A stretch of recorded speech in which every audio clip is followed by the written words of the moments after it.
All right, thank you all for joining us once again for the latest edition of Share Your Blueprint, hosted by Brielle Marketing Group. Today we're joined by a new distinctive business owner. Sir, could you introduce yourself? Hey, what's going on, everybody? What's going on, Lee? Thanks so much for having me, man. And sorry, it's just been real busy and crazy. But I'm happy I'm finally here, man. My name is Trey. Also go by Dill. I'm a one third of Blackstone Brothers Distillery, and we make, produce, and distill, manufacture brandy. First, no problem. Thank you so much for joining us. I know that there's a lot of things happening in your life, and I want to just sort of jump right into what led to the founding of this distillery, and what was that process like for your brothers and yourself? It was interesting. So, backtrack, Lee. This this has been in the works since about 2015, 2016, but it actually all started from me and my two older brothers. The middle brother is J and the oldest is B dot, and they're both I'm from DC, the DMV area, and my other two brothers, they're from the Baltimore area. And it actually just started, man. We were sitting back drinking, me and Jay, we were more cognac drinkers, and B, he's a bourbon drinker. And we were just sitting back chilling one night, and Jay said, we can do this ourselves. We were actually drinking Hennessy at the time. And, he said, got up a little upset and said, we can do this ourselves, man. Let's give it a try. And the next day, we went, yeah, it was the next day. We went to Walmart, bought a stovetop still, and actually started from there. And we started from that point on, we started working on the recipe. And once we got a legit recipe that we liked and that we tested it out with like our village, um, we got a bunch of recommendations, and a lot of people told us to give it a try. Maybe we should start selling it because we had a brandy, we had a vodka, and we also had a whiskey, and everybody liked the brandy the best. And we also kind of, since we were cognac drinkers, we also wanted to take the approach to kind of try to change the stereotype of brandy in the Mm. States.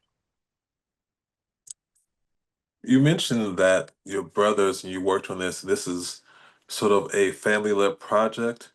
Can you tell me about what it feels like to work with your family and sort of changing those perceptions about black men and brandy? Is it? Just I would say brandy and yeah, definitely the African American community and brandy, essentially, because when you think of brandy, you think of I don't want to say anybody's names, but you think of a lot of bottom tier or bottom shelf spirits, right? And that's not the case. Well, at least in the States, you have brandy either at a bottom tier spirit level, and then you have some brands that are top tier definitely when it comes to price, and you're talking $150 per 750 milliliters. So it varies, but our biggest thing, we want to change that, especially in our community, because the only difference between cognac and brandy is that a cognac has to be distilled in that specific region of Cognac, France, in order Mm, to be called a cognac. If it's made in the States, it's a brandy. mm, And mm. we kind of I wouldn't call it a hack, but we found a way to kind of give you the best of both worlds. And we can get into that a little later when we discuss the actual product in our recipe. Oh, we can dive right in. So you mentioned Cool, that cool. about going to Walmart the next day and so working on your recipe and sharing it with your community. What were those first few days and weeks like figuring out how to find your flavors?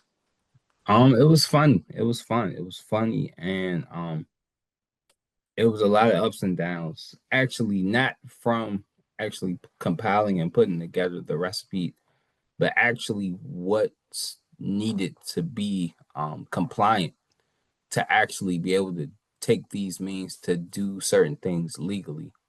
Like, for example, you need to have an actual property that's in the correct zoning space in order to be distilling this type of spirit.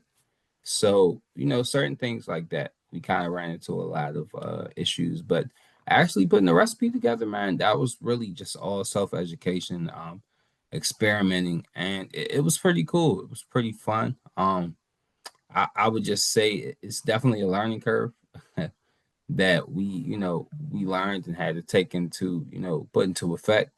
But it's been great. And honestly, we're still, since we've learned on the fly, we're still kind of reinforcing and making different changes as we go. So I would say this is our first bottles. We were able to sell our first bottles, I think, the end of 2022.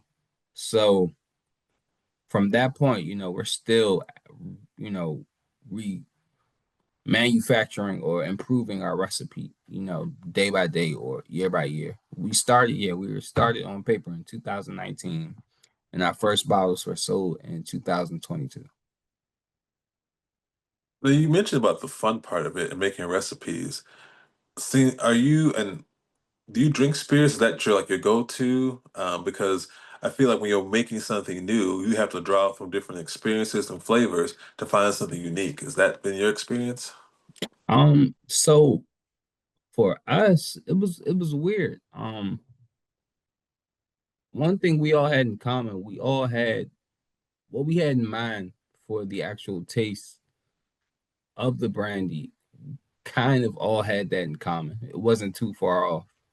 So it was pretty easy as far as what we wanted to put together. The biggest thing for us was more so just doing our research as for like different grapes we probably should use to make our wine, or the different types of barrels we could use to actually age our brandy in, because that's a big thing too. Like I mentioned, I said earlier that we were able to find like a hack to help us give our brandy the best of both worlds. So traditional brandies are usually made with or aged in American oak barrels. We age our brandy in French oak. So Mm. so that kind of gives you a little bit of that, France taste from our aging, or that barrel, that charred barrel taste, French barrel taste in our brandy, but you're still getting the Thompson grapes that we use that are actually uh produced in Maryland. We try to stay local and support local.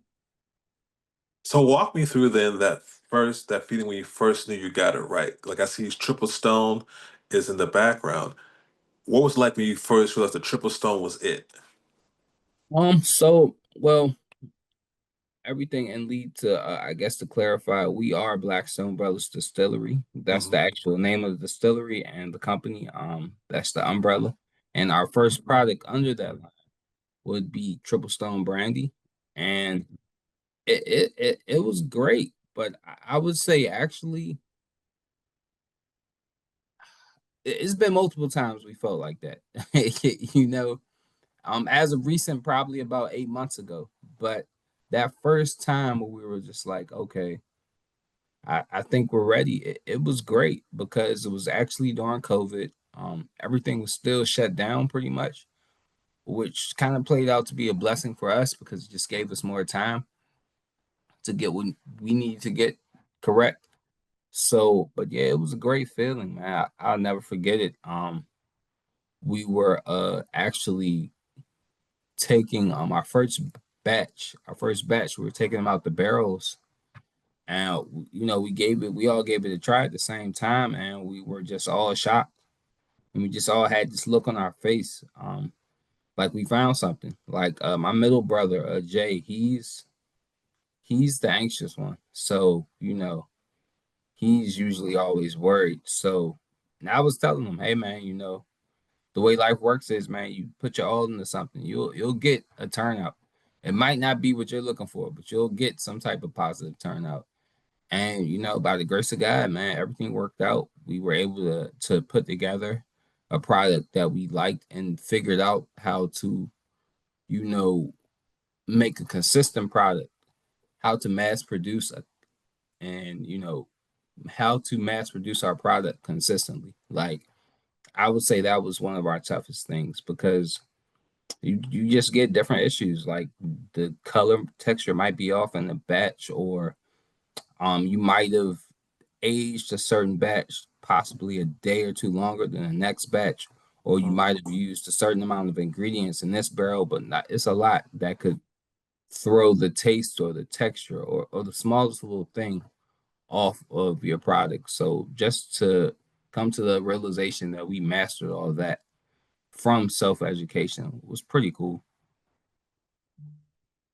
Now, you spoke a lot about the art of developing your brandy and identifying the barrels and the differences between brandy and cognac.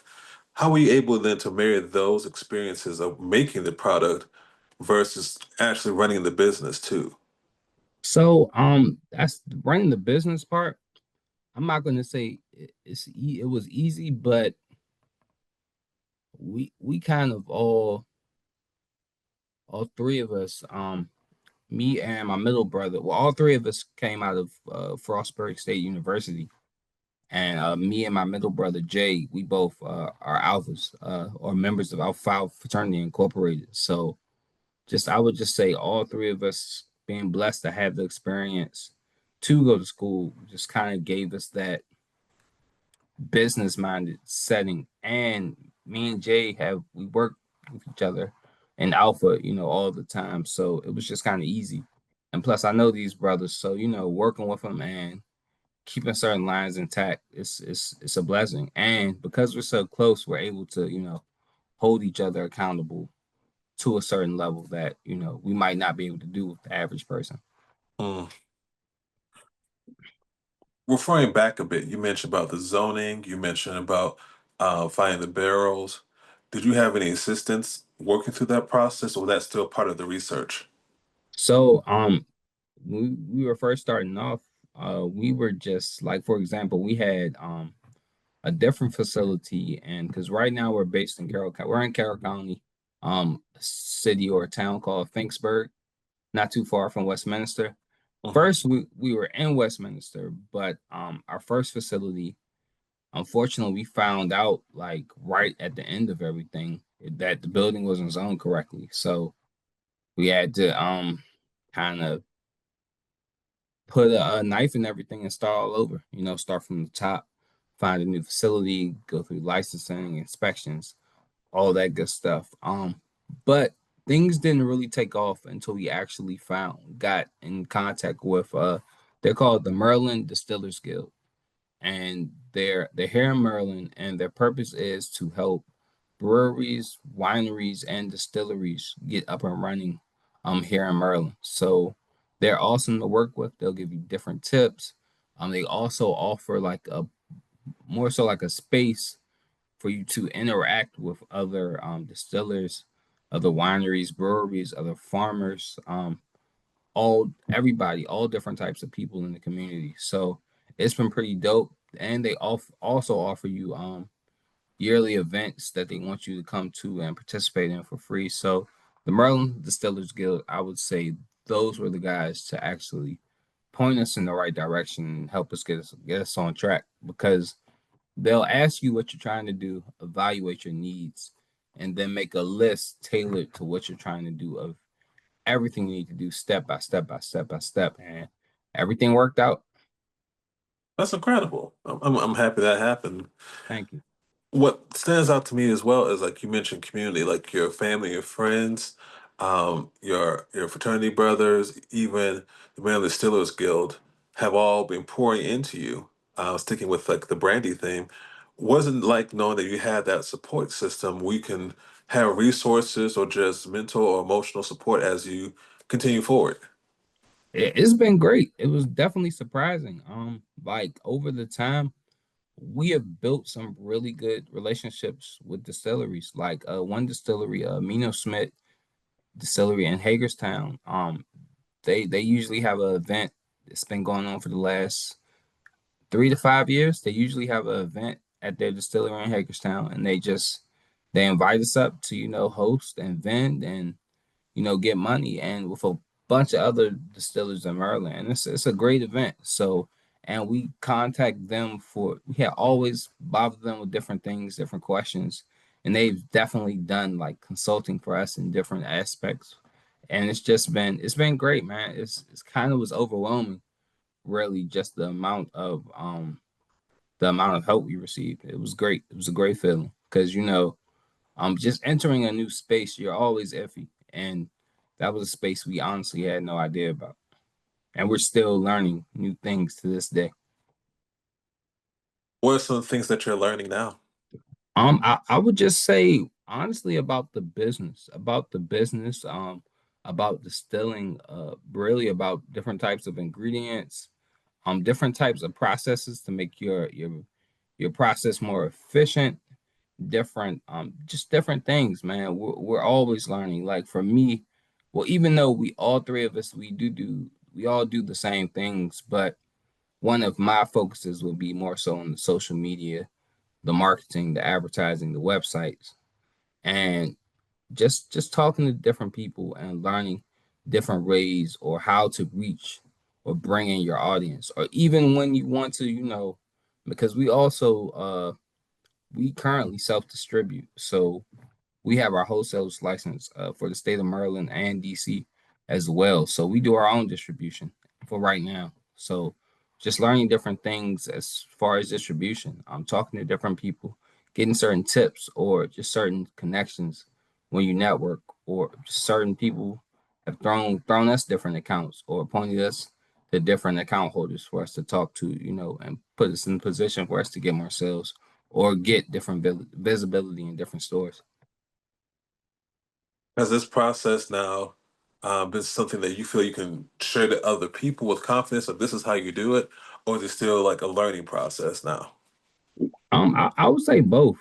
I would just say to what stage, because I'm always the type we're not, even though we have surpassed milestones, we're nowhere close to where we actually want to be as a business and a brand. So we're definitely still learning. But if anybody who, they're in the same position that we once were getting started, and we could definitely offer words of advice, or if not actually advice, we can navigate you in the right path and who to talk to.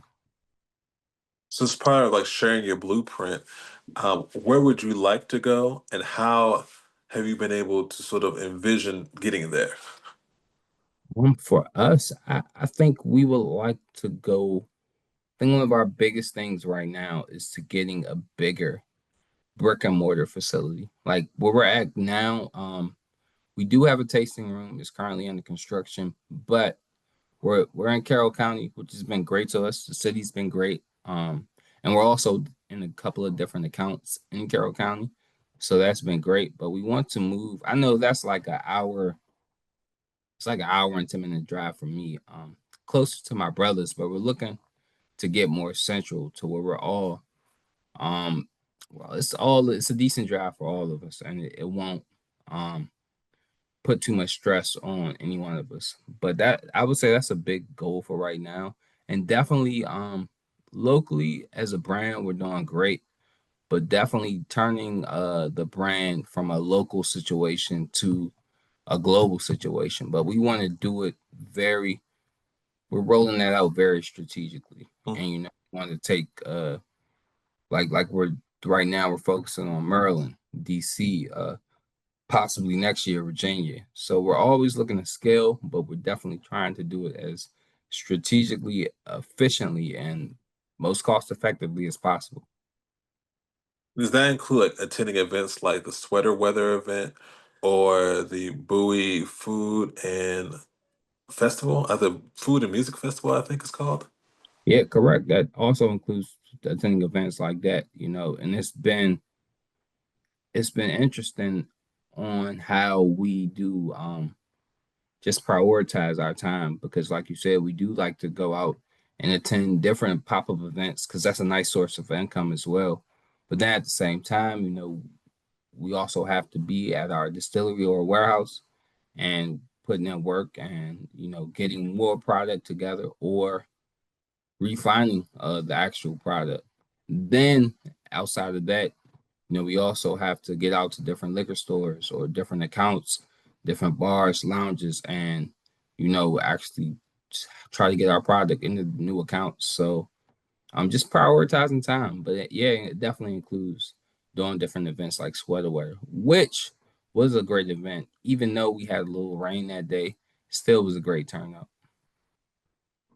One of the things that strikes me about all things you said and been saying is the time element. Um, I know that this may be a lot for any one person or for a few people. How do you then manage that time? You said prioritizing. What does that look like on a weekly basis? Ooh, it's it's it's it's a lot, We're all three of us, let's like outside of Blackstone Brothers Distillery. All three of us we have careers. All three of us were fathers and we're husbands. Well, I'm sorry, should have said husbands first. We're husbands, we're fathers, we're brothers, and we're all just great men and great role models. So just prioritizing time. It's rough, but you get it done. Like after like tonight, after I help clean up and put the baby down, I gotta make a run to the facility and grab some bottles for a tasting that we have tomorrow at House Bar Navy Yard in Southwest DC, man. Shout out to everybody who's been showing us love on Instagram. And if you can't come out tomorrow, House Bar Navy Yard, we're doing a tasting from 5 to 8, and we have a couple of cocktails for you to try as well. So I can't wait to see you there. But Mm. yeah, man, we just gotta get it done, Lee. It's one big thing was it's we gotta think no excuses, man. No excuses. Excuses are tools of incompetence, and they Mm. provide monuments of nothingness. So, no excuses, man. Just got to get it done. But it's definitely rough sometimes and difficult. I know we've been talking for a minute, so I'll also like wrap with this too. Tell me about like your favorite part. Like I enjoy this part. Or I love this part of this process. For me, I enjoy all of it because I never necessarily thought that none of us did. I didn't think we'd be in this position. I didn't think this would amount to anything because when we first met about it, our expectations were so low. We were looking at it like worst come to worst, we know how to make liquor, so we don't we can we can cut that out of our expenses. But we weren't really planning for this. So for it to receive the amount of success that we have, it's cool, man. It's very humbling. It's very humbling. It shows that you can put your mind to anything and get it done, but it also shows that we're not close to even putting a dent to where we want to be at with the brand. So it's always more work to put in. And for the share your blueprint aspect of it, someone wanted to follow in your footsteps or learn how to do what you've been doing, you and your brothers, that is. What would be the first step? How would they first figure things out? I would tell them, well, establish how do you want your business structure to be? Do you want to be a distillery, an actual distillery?